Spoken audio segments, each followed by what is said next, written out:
Sea food বা সামুদ্রিক মাছ খেতে কার না ভালো লাগে। সো আসসালামু আলাইকুম এভরিওয়ান, আজকে আমরা এসেছি কক্সবাজারের সি ফুড বারবিকিউ মার্কেটে। কক্সবাজার আসবেন, আড্ডা দিবেন, সমুদ্রের পাড়ে ঘুরবেন, মনটা ফ্রেশ করবেন, এটাই স্বাভাবিক। কিন্তু সন্ধ্যার পরে গরম গরম সি ফুড বারবিকিউ খাবেন না, সেটা তো হতেই পারে না। তো গাইস, আমার ক্ষেত্রে সেম এটাই হয়েছিল।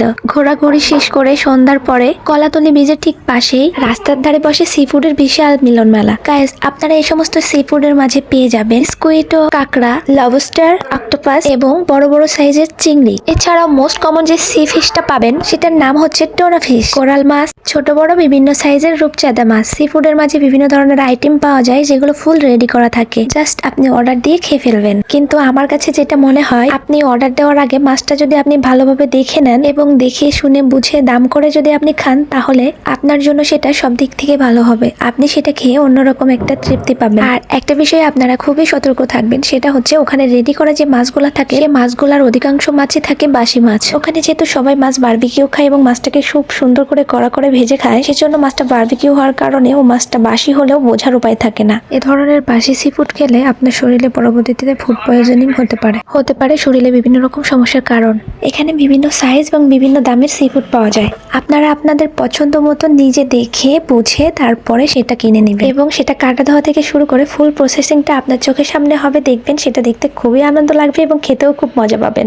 মুহূর্তের ভিতর আপনি ঠকে যেতে পারেন যদি আপনি মাছ চিনে না থাকেন। এর পাশাপাশি মাছ দামাদামি করার একটা দক্ষতা থাকা প্রয়োজন বলে আমি মনে করি। বুঝে জেনে শুনে একটা মাছ ক্রয় করলেন, আপনি সেটা তুলে দিলেন তাদের হাতে বারবিকিউ করে নিয়ে আসার জন্য। তারা বারবিকিউ করে নিয়ে আসলো ঠিকই, কিন্তু আপনার দেওয়া মাছটি না, আগে থেকে প্রসেসিং করে রাখা পচা একটি মাছ। মাছ পছন্দ হওয়ার পর তাদের হাতে তুলে দিলে তারা নিয়ে যায় কিচেনে। তারা কিচেনে কাটিং থেকে শুরু করে সকল প্রসেসিং করে থাকে। সচরাচর আপনি চাইলেও তাদের কিচেনে যেতে পারবেন না, তবে কিছু কিছু সি ফুড রেস্টুরেন্টে আপনাকে কিচেনে যাওয়ার পারমিশন দিবে। সামুদ্রিক এই সকল মাছগুলো আপনি খেতে পারেন ফ্রাই করে কিংবা বারবিকিউ করে। কক্সবাজার সি ফুড মার্কেটের অনেক কমপ্লেন শুনেছি যে আপনি মাছ কিনে দিলেন ভালোটা, কিন্তু তারা ফ্রাই বা বারবিকিউ করে নিয়ে আসে পচাটা। হয়তো এমনটা সবাই করেন না, কিছু কিছু মানুষ করে, যার কারণে সবারই বদনাম। যাই হোক, আমার মন চাইলো যে কিচেনে যাওয়ার জন্য কিচেনে গেলাম, মাছটা ফুল কাটার প্রসেসিং দেখলাম এবং ভিডিও করে নিলাম। মাছ কাটা থেকে শুরু করে বারবিকিউ করার ফুল প্রসেসিং সামনে দাঁড়িয়েই দেখলাম। পচা মাছ খাওয়ার ভয়ে আমি আমার মাছটি বারবিকিউ শেষ না হওয়া পর্যন্ত ওখানেই দাঁড়িয়েছিলাম। অবশ্য ঠান্ডার ভিতরে বারবিকিউ চুলার পাশে দাঁড়িয়ে থাকতে ভালোই লাগছিল। হালকা শীত শীত অনুভব হচ্ছিল, তার মাঝে বারবিকিউ চুলা থেকে যে তাপটা আসছিল অন্যরকম একটা অনুভূতি হচ্ছিল। ভাই, ঘরে বাইরে হসপিটাল বাসে যেখানেই যাই না কেন সব জায়গায় সিরিয়াল, তেমন বারবিকিউ খেতে যেও লম্বা সিরিয়াল। তারপর